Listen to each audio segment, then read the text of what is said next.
पुण्यात नारायणपेठेत एकाच कुटुंबातील तिघांचे मृतदेह आढळले। बेडरूममध्ये कोळशाची शेकोटी पेटवून झोपणं तिघांच्या जीवावर बेतले। भगवान घारे, मंगला घारे आणि पूर्णिमा घारे अशी मृतांची नावं आहेत। सध्या थंडीची लाट असल्यानं घारे कुटुंबियांनी बेडरूममध्येच कोळशाची शेकोटी पेटवली होती। झोपी गेल्यानंतरही शेकोटी सुरूच राहिल्यानं घातक असा कार्बन मोनॉक्साईड मोठ्या प्रमाणात तयार झाला। शिवाय थंडीमुळे बेडरूमचं दार आणि खिडकी बंद असल्यामुळे कार्बन मोनॉक्साईड बेडरूममध्येच साठला होता आणि त्याचमुळे तिघांचाही झोपेतच मृत्यू झालाय।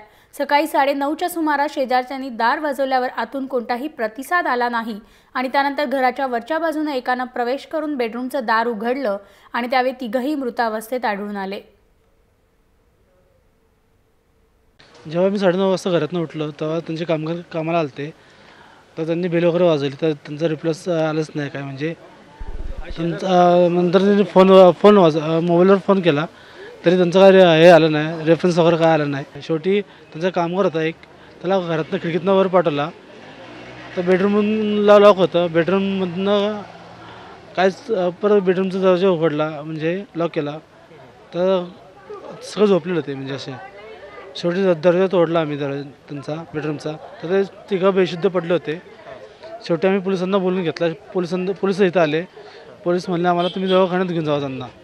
आम्ही त्यांना दवाखान्यात घेऊन गेलो, तर दवाखान्यातले म्हणले ससूनमध्ये म्हणले की ते अंदर गेलेले आहेत। भगवान धोंडीवा घारे हे राहणार 94 नारायणपेठ कबीरबागेजवळ राहिला आहेत। थंडी जास्त पडल्यामुळे त्यांनी त्यांची मुलगी आणि मिसेस अशा किचन म्हणजे बेडरूममध्ये झोपले होते। त्या बेडरूमच्या खिडक्या वगैरे सगळ्या बंद होत्या आणि थंडी वाजत असल्यामुळे त्यांनी शेकोटी केली होती। शेकोटीमध्ये जे कोळसा वापरलं होतं ते जळाल्यानंतर जो धूर वगैरे निर्माण झाला, त्यातून कार्बन मोनॉक्साईड हा वायू तयार झाला आणि त्यामुळे त्यांचा मृत्यू झाल्याचे प्राथमिक तपासात निष्पन्न झालेले। त्याप्रमाणे एडी दाखल करण्यात आलेला तपास चालू आहे।